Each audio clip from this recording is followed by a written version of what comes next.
taking a test, the math diploma. You need at least 90% or else you're gonna fail the whole course. You pull up to question 17, and without a second's hesitation you think, it's C. I know it is. This is too obvious. But wait, they wouldn't make it this obvious. A looks right as well. Oh, it's probably A, isn't it? Oh, you gave yourself a pat on the back. You're so smart.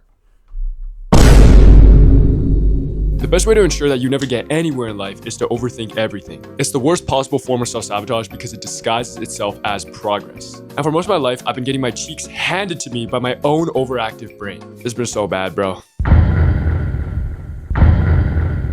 Hold my hand as we go through the boring definition. Overthinking, or at least how I'm going to refer to it in this video, is the repetitive, unproductive thought patterns involving excessive dwelling on past events or future uncertainties. This often leads to analysis paralysis, where you effectively can't make a decision to save your life. I think the difference between overthinking and problem solving is that problem solving is solution focused, whereas overthinking is problem focused. When you problem solve, you search for solutions, answers to the problems that you have in your life. When you overthink, you search for reasons not to act, reasons not to do anything, reasons why your life is so miserable. Now, overthinking is something that is very prevalent in our society, especially with the rise of social media. I know it's cliche, everyone talks about fucking the rise of social media, I'm doing it too, deal with it. Now I'm gonna say it, and this is gonna sound super harsh, but we're becoming soft as fuck pussy ass bitch boys. Very few people are direct and honest with each other anymore, which naturally means we have to be extremely good at reading people. But I feel like that just exacerbates the whole overthinking issue, right? Some bloods, like me, I'm speaking from experience, will go to school and be like, oh, what does this guy think of me? What does that guy, oh, I farted yesterday in class, did that guy smell it? Holy shit. What if it's so embarrassing? Just yap, bro. Just all these thoughts just flooding into your head. And what I've learned recently is that in reality, no one gives a shit about you. Like, really, no one gives a shit about you, because why would they, right? Like, they got their own lives to live. Why would they give a fuck about what you do? The very sexy student from the beginning, who I also heard is 6'3", didn't fuck up the question because he didn't know the answer. He actually did know the answer, and he actually got it very quickly and intuitively. The reason he failed is because he started to doubt himself, and that sent him on a spiral downwards. The worst part is that the sexy student is objectively smart. He got the answer quickly and intuitively, but then he thought himself out of the correct solution. And that's what I think overthinking is. It's your own intelligence weaponized against you by yourself. Picture two roads in front of you. You have no clue where to fucking go, so you just pick one randomly and you walk on it for a little while. But within a minute, you think, I haven't really gone anywhere and the other path looked more promising. I'm gonna turn around and walk the other path. You start walking the other path, and within a minute, you're like, let's go back to the first one. Maybe the first one looked more promising. And then you rinse and repeat. One thing I've learned is that overthinking will stall you forever. Forever. It will make sure you get no progress done. The amount of businesses and cool ideas that I could have done, but then I convinced myself not to do them, not even to try, not even to give them a chance, because my own overthinking brain I have a whole laundry list. Matter of fact, here's a list. And what did I even do with the time that I saved from not doing these, right? I just scrolled on my phone and played video games. Like, it wasn't even like, come on now. This is why the overthinker, who is smarter than the dumbass, is going to lose to him every time. Because the dumbass doesn't have the mental faculties required to self-sabotage.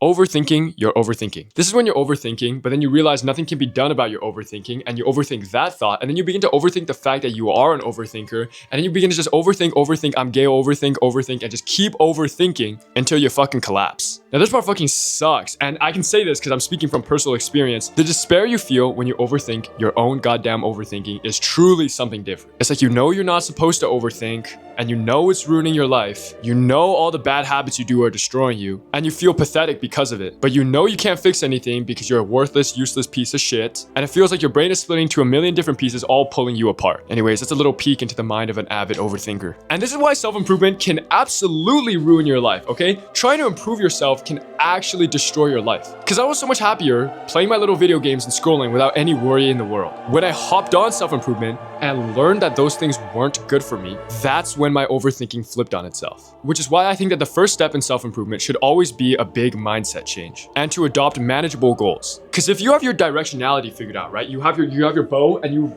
correctly aimed your bow at the right spot, it's a lot easier to just keep going and not overthink things. Overthinking can ruin your life, but you gotta understand that it inherently comes from a place of intelligence, which is a really good thing, because that means if you're an overthinker, you're probably smart as shit, but you're just self-sabotaging yourself so much you act dumb, which should make you hopeful, because if you're still watching this video, I'll imagine you're able to relate to some of the things I said. That means you're an overthinker, which means you're probably pretty goddamn smart, and I just know that if you pour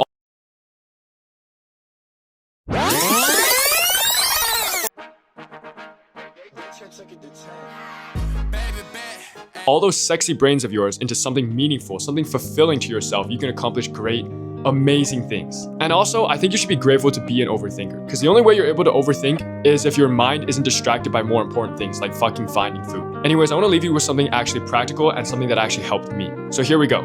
Separate your brain into two characters. Now, I can't promise this won't give you bipolar syndrome, but it's been working for me really well. I like to separate my brain into two. The Diddy version of myself, the monkey brain that always wants to procrastinate, that always overthinks, and the smart, rational side of myself. The monkey brain is the part of me that overthinks. The part of me that is swayed by its emotions, that chooses laziness and chooses weakness. The part of me that wants me to scroll every day and play video games every day and chase instant gratification. My rational side is my actual self that knows what's good for me. It's my prefrontal cortex. It's the accountable version of myself. And when you separate your brain like this, you can observe what your monkey brain is doing, all the thoughts that it's conjuring up, the feelings, the thoughts of laziness, of instant gratification. You can observe them and detach yourself from them. The metaphor I like to give is that your brain is like a car. Right now, your monkey brain is steering the wheel and he's steering the car straight off a cliff. And you're just along for the ride because your monkey brain is in the driver's seat. But when you separate your monkey brain from yourself, that's like stepping out of the car. You can now stand outside and just watch the monkey brain drive the car into oblivion, but you're not in the car itself. You're not along for the ride, and you can make your own decisions. And the best part is, your monkey brain will sometimes drive off a cliff, but sometimes it will also drive to someplace nice or drive to like a 5-star hotel. And when you separate yourself, you can choose whether or not to get back into the car to let your monkey brain guide you, depending on if it's going in a good place or not. I don't know if that makes any sense, but it made sense in my brain. So, if you keep pushing, eventually you'll figure out that life is not about finding the perfect road.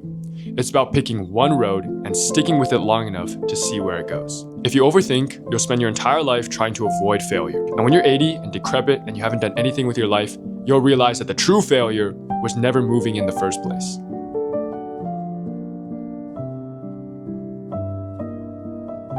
Hate to ruin the cinematic ending, but if you have any questions, please leave them in the comment section below. I love reading the comments. I love reading the comments. I love reading the comments. I said it 3 times in a row because that's how much I love reading the comments. So please comment. Bro, write a hate comment, whatever. I don't even care. I don't even care if it's negative. I love reading the comments. See, from me, make sure you like, you sub, you hit all the bells and whistles and shit, because then I know to make more videos like these. Anyways, ciao. Pew! Have a nice day. Oh, shit.